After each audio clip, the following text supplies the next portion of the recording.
Why is it so awkward to record podcast episodes when you're in a room just like this by yourself?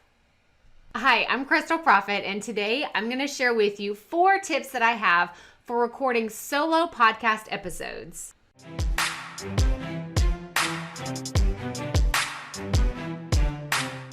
So before I share all of my tips with you, I want to just kind of clear the air if you're brand new to podcasting, because if you have feelings of uneasiness or uncomfortableness, like recording in a room by yourself, just talking you and your microphone, then you're 100% normal, okay?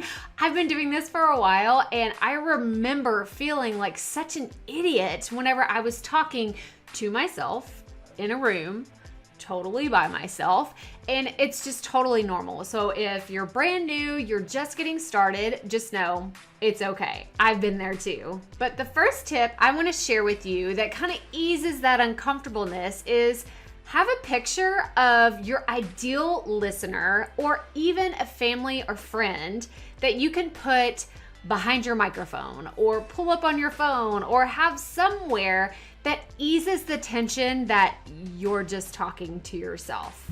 What I teach my students and my clients is to have an actual picture of a person, either that they know or that they cut out from a magazine, and have it taped to their microphone if they'd like, or have it somewhere near them. That way they know that they're talking to someone and it matters. What you are saying to your audience matters. So it kind of takes the ego out of it, because I think that that's what it is, right? Like, you don't want to sound stupid. You don't want to, some like people to come in your home, right? And you're in a room talking to yourself. That's kind of what it felt like at first. I was like, oh, they're going to think that I've lost my mind because I'm in here talking to myself all the time. But this is totally normal. So find a picture of someone that will ease that tension for you, and just pretend like you're having coffee with a friend, and maybe even play along and do some role playing, whatever makes your life easier, but saying like, hey, I'm so happy to have you here today. I don't know, is that a good idea? Maybe they will think you've lost your marbles if you start doing that. I don't know. I want you to comment below either loved one or potential listener if you would rather picture a total stranger that you're talking to or someone that is very close to you, and that's going to make you more comfortable recording your show. So having a picture of a loved one or your ideal listener is tip number 1. So tip number 2 comes with a practical application. I want you to have the outline of your podcast episode open and Audacity running in the background. So I could try to explain this to you, but I'm actually going to show you step by step how I do this when I record my solo podcast episodes. So let's go on over to Audacity and my Google Docs. So this is a recent podcast episode for my podcast, which is the Proffitt podcast, and it's the 5 best podcast marketing tools. And so as you can see, I have outlined what I want to say in the episode, and I have this open while Audacity is right here. So what I'll do whenever I first start recording is, let's just hit record so I can show you actually what I'm doing. Okay, you can see that, it's going and I'm talking. Okay, so Audacity is running in the background. Well, I have my Google Docs open while I'm recording, and what I'll do is record the introduction as one track. So let's pretend like that is the introduction, and we will save it. We will save it as, we'll just put it down here. We'll say intro for video. Boom. Okay, that is done.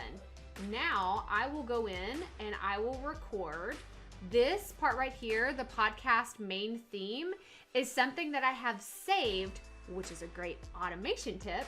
And it is a track of its own, and it's already as an MP3 file, and I will drop it into Audacity when I go in to mix everything at the very end before I publish an episode.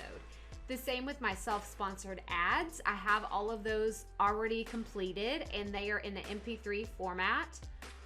And then this is where it begins the outline for this particular podcast episode. So as you can see in the outline, I have very detailed outlines, and there's a reason for this. I use my podcast show notes in this outline, like they're the same thing. I eventually upload these to my website to share as kind of like a blog post, but it's really related to the podcast. And then I can also use this for future content if I want to splinter it off and create spin-off ideas, but I like to have really detailed outlines for whenever I'm recording my show. It just makes things a lot easier for me. But what I'll do while I'm recording, again, I hit record and then I start going through the meat of the episode. I'm talking about all of the points that I want to cover here, and I go through everything, and then I'm done. I hit the recap. I tell everybody what I'm doing and or what we talked about. What are the main takeaways that you really want to get from this episode? And then I do my outro. That's what I have at the bottom. And that's where I'm going to include my calls to action, which if you don't do calls to action, do these immediately. I'm going to link to a freebie below. That's 25 calls to action that you can make from your podcast. So be sure that you go grab that. But I want to give you another really important tip. This is actually number 3 for this video. And that is, if you mess up, include a very long pause. That way it's a lot easier to edit. So I'm going to show you what I'm talking about. This is the same clip that I was just working with. I'm going to hit go, and it's going.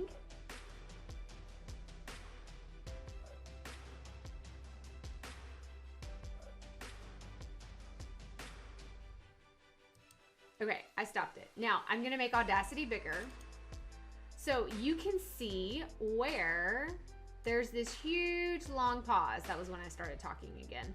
But I want you to know that if you do this, your episodes are going to be so much easier to edit, because you'll know, oh, I see a long pause.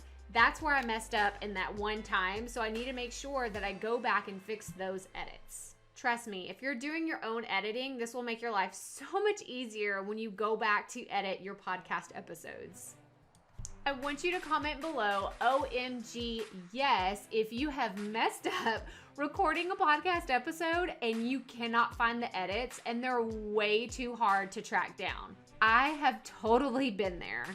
Okay, and the fourth and final tip that I have to share with you is all about interviewing yourself. So that might sound kind of weird, but what I do when I plan my solo podcast episodes is I like to have a concept or a topic that I want to talk about, and then I kind of put like a journalist face on. Like, what would I ask someone besides myself, I guess, but I am asking myself, so that's a little confusing. Hang on. What would I ask someone who's an expert in this field? And hopefully that is you. That is why you have this podcast. So what are those questions that your audience is dying to know? What are the things that you would want to ask someone who's an expert in this field? Those are the questions you need to ask yourself. And I know that might sound kind of weird, kind of funky, but it's how I script out everything for a podcast episode. So let me explain this further. I pick one topic, and then I try to come up with 3 to 5 questions that I would ask someone who's an expert in this industry. Then I don't actually ask myself these questions, just to be clear, but it is what helps me script out my outline for the podcast episode. So let's go back to the example episode we used earlier, which is the 5 best podcast marketing tools. How did I come up with this topic, and how did I kind of script it all out? Well, what I did is I found that there's a lot of people that ask about podcast marketing. They've already created this amazing content, but they can't get it out to as a big of an audience as they'd like. So I sat down and thought, what are 3 to 5 strategies that I've personally used and I've watched other podcasters use really, really well? And that is how I came up with the 5 podcast marketing tools that you see in this episode. So even if it sounds silly and you may feel a little awkward doing it at first, I want you to practice interviewing yourself while you're planning an episode, and then it will actually flow more naturally when you hit that record button and you start recording your podcast episode. But that does it for this video. I hope that you found these tips and strategies useful for recording your solo podcast episodes. Be sure to subscribe below and hit that bell. That way you get notified anytime we put out new videos. And be sure to come back every week. That way you can get our new podcasting videos that teach you how to start, launch, and market your podcast. And if you're interested in learning more about starting, launching, and marketing your podcast, I encourage you to sign up for our free 5-day podcast bootcamp. You can find the link below this video. So stay tuned for next week's video and keep it up. We all have to start somewhere.